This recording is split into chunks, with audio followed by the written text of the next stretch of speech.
Hello, students. Good afternoon. How are you all? I hope you all are good and enjoyed your Diwali vacation. Did you all enjoy Diwali? Burst crackers, at different dishes, wore new clothes, है ना? Enjoyed Diwali. Okay. So our new session is starting from today. हमारा second Diwali vacation खत्म हो गया है और आज से हमारे क्लासेस ऑनलाइन क्लासेस वापस से स्टार्ट हो गए हैं. आप लोगों ने टर्मिनल एग्जाम्स अच्छे से दे दी होंगी और आई होप सब ने अपनी टर्मिनल टेक्स्ट बुक स्कूल में भिजवा दी है. अगर किसी ने नहीं भिजवाई है तो 1 या 2 डेज में आप भिजवा देना. ओके. एंड सबको दिवाली होमवर्क भी मिला होगा तो वो होमवर्क भी आपको टीचर को व्हाट्सएप पे सेंड कर देना है. ओके. चलो. So today we are going to start a new chapter in ENV, chapter number 12, our shelter. This is the second terminal coast chapter. हमारे 11 चैप्टर तक जो 10 चैप्टर तक जो हमने फर्स्ट टर्मिनल एग्जाम में पूछा था, अब वो सेकंड टर्मिनल एग्जाम्स में नहीं आएगा. 11 चैप्टर से ही सेकंड टर्मिनल एग्जाम्स में आएगा. लेकिन हाँ, first unit test, second unit test और टर्मिनल एग्जाम्स के मार्क्स है वो फाइनल एग्जाम्स में हम काउंट करेंगे. So start learning again properly, start doing your work properly. जो भी वीडियोस आते हैं वो ठीक से देखना, चैप्टर्स ठीक से लर्न करना, अंडरस्टैंड करना और अपना वर्क टाइम से कंप्लीट करना. ठीक है. चलो. अवर शेल्टर. शेल्टर मतलब हमारे रहने की जगह, जहाँ पे हम रहते हैं, ह्यूमन बींग्स रहते हैं या फिर एनिमल्स रहते हैं, वो उनको उनका शेल्टर कहलाता है, उसका हाउस कहलाता है. ठीक है ना. हमारा शेल्टर है हमारा हाउस. उसी तरह से बर्ड्स का शेल्टर है उनके नेस्ट. लायन टाइगर का जंगल शेल्टर है. तो जो लोग जहाँ पे रहते हैं उनको हम शेल्टर कहते हैं. तो यहाँ पे हम अपने शेल्टर, जो ह्यूमन बींग्स शेल्टर्स में रहते हैं, हाउसेज में रहते हैं, वो हम यहाँ पे बात करने वाले हैं. So before I start with my chapter, I want everybody to take out your textbook, take out your page number 69. Okay, so are you all ready? Chalo, let's begin. The bus. Can you recognize the types of houses in the pictures given below? Write their names in the blanks. देखो यहाँ पे आपको 3 pictures दिए गए हैं different houses के. आपको बताना है कि ये कौन से हाउसेस है. Can you guess the name of the houses? The first picture is a houseboat. जो हाउस बोट में वाटर में होता है जिसको हम हाउस बोट कहते हैं. Second is apartment, building apartment जो हम फ्लैट्स में रहते हैं वो.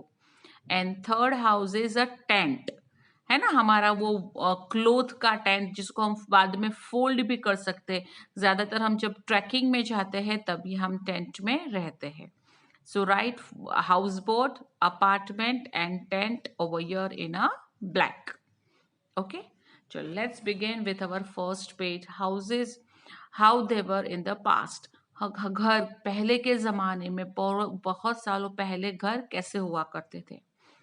When our grandparents were young, most people in the villages used to live in kacha houses. हमारे ग्रैंड पेरेंट्स, हमारे दादा दादी नाना नानी जब यंग थे ना तो वो लोग विलेज में कच्चा हाउस में रहते थे. हमने ये पहले ही लर्न कर लिया है कच्चा हाउसेस और पक्का हाउसेस के बारे में, है ना. हमने बताया है कि जो स्ट्रो से, बाम्बू से, लीव से बनते हैं वो सारे कच्चे हाउसेस होते हैं. तो हमारे ग्राउंड पेरेंट्स जब विलेज में रहते थे उस टाइम पे सारे कच्चा हाउसेस होते थे. The walls of these houses were made of mud and the roofs were of red straw and leaves of some trees. जो वॉल होती थी ना वो मड, मिट्टी से बनी होती थी और रूफ होते थे वो स्ट्रो, लीव्स और रीत से बने होते थे. These houses were not very sturdy and often needed repair. ये houses sturdy नहीं थे. Sturdy मतलब strong नहीं थे और उनको बारी बारी बहुत टाइम रिपेयर करना पड़ता था. पक्का हाउसेज होते हैं वो स्टडी होते हैं, उसको बार बार रिपेयर नहीं करना पड़ता. लेकिन जो हाउसेज वुड से, स्ट्रो से, लीव से बने होते हैं वो हाउसेज स्टडी नहीं होते. बहुत जोर की बारिश आती है या बहुत जोर का तूफान आता है तो वो हाउसेज टूट जाते हैं. तो वो स्टडी नहीं होते, मतलब स्ट्रांग नहीं होते. तो उसको बारी बारी क्या करना पड़ता है, रिपेयर करना पड़ता है. देखो यहाँ पे आपको एक कच्चा हाउस का पिक्चर भी दिया है विलेज का। ऐसे होते कच्चा हाउसेस। शायद आपके में कितने सारे होंगे जो विलेजेस में रहते होंगे, जिनका विलेजेस में हाउसेस होगा, उन लोगों ने कच्चा हाउसेस शायद देखे भी होंगे, है ना।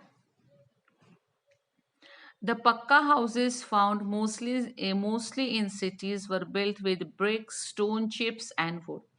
ज्यादातर जो सिटीज में होते हैं, जो लोग सिटी में रहते हैं, वो लोग पक्का हाउसेस में रहते हैं। और पक्का हाउसेस किससे बनते हैं? ब्रिक्स से। ब्रिक्स मतलब ईट, स्टोन चिप्स मतलब छोटे छोटे पत्थर, एंड वुड, और स्टील यूज होता है, आयरन भी यूज होता है। अब तो ये सारी चीजें भी पक्का हाउसेस में यूज होती है। Some other building materials such as limestones were also used. कई बार पक्का हाउस में लाइमस्टोन भी यूज होता है। लाइमस्टोन मतलब चूनो, व्हाइट कलर का चूना देखा है। कई पहले के जमाने के जो हाउसेस, पक्का हाउसेस थे ना, वो लाइमस्टोन से बने थे। जैसे कि मेरे मम्मी जहाँ पे रहते हैं ना बेटा, वो हाउस 100 years पुराना है। तो वो पूरा हाउस है ना, वो बिग बिग ब्रिक्स है, जिसको हम बीम बोलते हैं, उससे और लाइमस्टोन से बना है। तो पहले के जमाने में पक्का हाउस भी इन चीजों से बनाए जाते थे, brick, stone chips, would and limestone. The houses in those days had higher ceiling as compared to those found in the houses today. पहले के जमाने के जो पक्का हाउसेस होते हैं, उनकी सीलिंग मतलब रूफ, आपको यहाँ पे देखो टीचर के घर की सीलिंग दिख रही है, वो रूफ बहुत ही बड़े होते थे।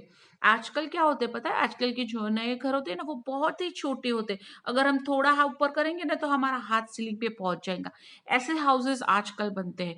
लेकिन पहले के जमाने के जो पक्का हाउसेस होते हैं ना, उसकी सीलिंग, जो उसके ऊपर का रूफ होता है ना, वो बहुत ही ऊपर होता था, जिससे हवा और बहुत अच्छे से सर्कुलेट हो सकती थी। This allowed the air to circulate better in those houses. Besides windows, the rooms had also ventilators. The walls of the houses were also thicker than they are now. और जितनी ऊंची सीलिंग हमारी होती है ना, सीलिंग मतलब ऊपर की जो छत, यहाँ पे जो हमारा ऊपर का जो माला दिख रहा है ना, वो उसको हम सीलिंग कहते हैं। तो जितनी वो ऊपर होती है ना, उतना एयर सर्कुलेशन बहुत ही ज्यादा हो जाता है। और पहले के जमाने में पता है आपको, जो डोर और विंडोज होते हैं ना, उसके ऊपर वेंटिलेटर्स रहते थे। अगर आपका पुराना हाउस होगा ना, तो आपको पता होगा, उसके ऊपर वो हमेशा एक वेंटिलेटर, एक खिड़की जैसा रहता था, वेंटिलेटर्स, जिससे हर एक विंडोज में, रूम्स में ये हमेशा होता ही था। मेरे घर में भी है, विंडोज में, डोर्स में, हर जगह पर वेंटिलेटर्स है, जिससे एयर सर्कुलेशन बहुत ही अच्छे से पास होती थी। और उस टाइम पे पहले के ज़माने में जो पक्के हाउस होते थे ना, उसकी जो वॉल होती थी, वॉल मतलब दीवारें होती थी ना, वो बहुत ही थिक, जाड़ी-जाड़ी होती थी। अब की जो दीवारें ना, वो बहुत ही पतली होती है। पहले के तो जितना भी बड़े-बड़े भूकंप आते थे, अर्थक्वेक आते थे, तूफान आता था ना, तो पहले के ज़माने के हाउसेस को कुछ नहीं होता था, इतने स्ट्रॉन्ग वो रहते थे। In olden days, many houses also had a courtyard and more open area around the houses. पहले के ज़माने के जो पक्के हाउसेस थे ना, उसके बहुत ही कोर्टयार्ड भी होता था। कोर्टयार्ड को हम गुजराती में फड़ियू कहते हैं, है ना। देखो यहाँ पे पुराना एक घर दिखा है, जिसके बीच में साइड में सारे रूम्स है, लेकिन बीच में बड़ा सा एरिया, ओपन एरिया है, जिसको हम कोर्टयार्ड कहते हैं, और गुजराती में हम उसको फड़ियू कहते हैं, है ना।